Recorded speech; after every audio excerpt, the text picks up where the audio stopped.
The cost of childcare, as you know, is not cheap. One thing parents sometimes do is put money into a tax-free account that allows them to pay for it. But this pandemic has created an unprecedented situation where parents are at risk of losing that hard-earned money. Our Renee Eng explains.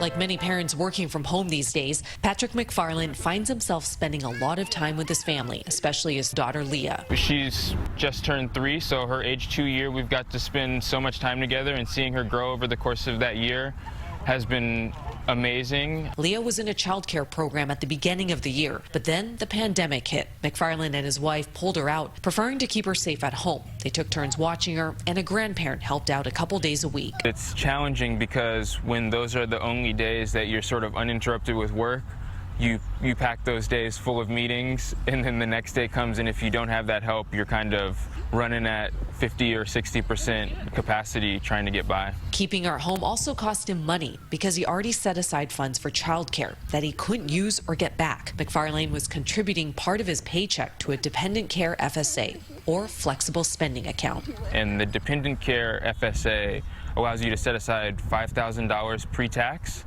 And because that would have been a small fraction of what we would have paid for childcare, it was kind of a no-brainer. McFarland accumulated over $3,000 in that account, which the IRS says you have to use it or lose it by the end of the year. That left him scrambling to figure out how to use that money for childcare, and paying a family member doesn't qualify. He's not alone. There are an estimated 5.2 million dependent care accounts in the U.S., and financial planner Brian Levy says they are run by employers. Many allowed parents to stop contributing to their accounts midway through the year. He says employers will receive unspent funds by year's end, but not all. Others have a grace period that says you can either have 2.5 months after the year's over to spend it, so they give you a little leeway, or others say, hey, we'll allow you to carry forward, let's call it $550 out of the $2,000 or $1,000 that are in there. The IRS could also extend the year-end deadline, but it hasn't done so. And bills in Congress that would allow workers to carry their balances into next year have stalled.